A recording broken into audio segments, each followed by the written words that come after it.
ipauna sa ating lahat na mahal po tayo ng Diyos. Amen. Ano po? So wala pong pauna sa ating lahat na mahal tayo ng Lord. Pakisabi nga sa katabi, God loves you. Jesus loves you. Amen. Mahal na mahal po tayo And you. ng ating pong Panginoon. Ano po? Kaya kung ating po bubuksan ang ating puso, ang ating isip, ang kanyang mga salita ay magiging pagpapala sa atin. Amen. Amen po. Magiging pagpapala sa sino man tatanggap ng kanyang salita at iingatan ang kanyang mga buhay na salita ngayong umaga. Ang tema po ngayong buwan ay dugtong-dugtong po yan. Nakaraan po ay grow in the knowledge and grace of our Lord Jesus Christ. So ngayon naman po ay yung ating pong tema na binigay ay ang umuunlad ng buhay spiritual kasama ni Yesu Cristo. Ano po? Ng mga mananampalataya. Ano po? Spiritual life ay umuunlad. Ano po?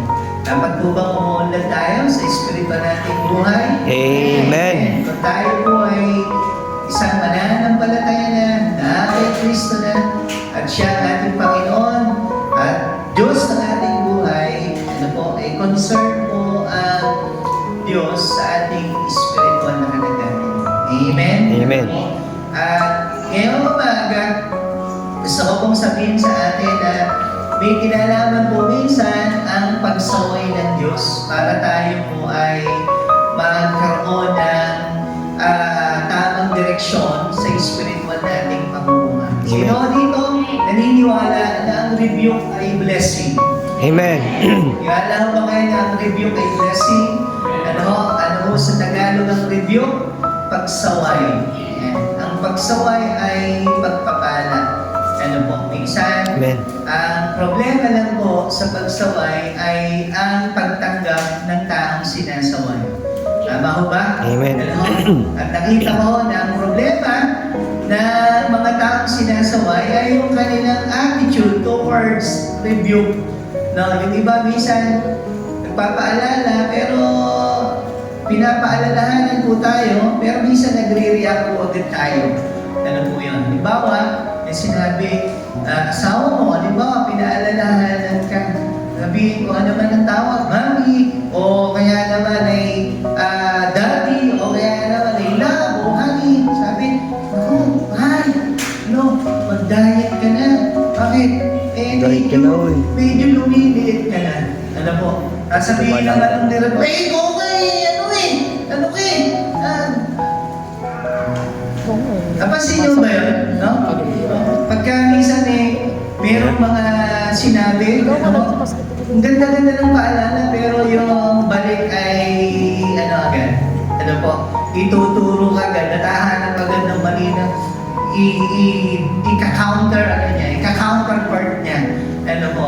Tapos sinabihan lang na, mag-diet ka na kasi medyo hindi na kasya yung mga damit mo. Ano po?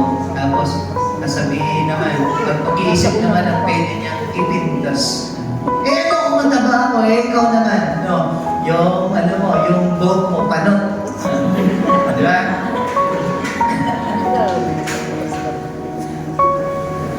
Nakuha niyo ibig sabihin? Amen. Amen. Ano po?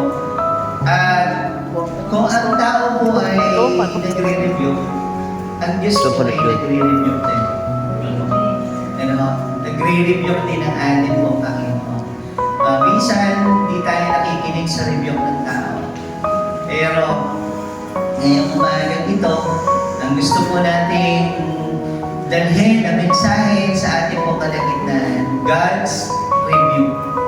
Niwala ko ba kayo na ang Diyos ay nagre-review? Amen. I-review po tayo ng Diyos, review po tayo ng ating po Panginoon. Sabi ko po kanina, blessing ang review. Amen?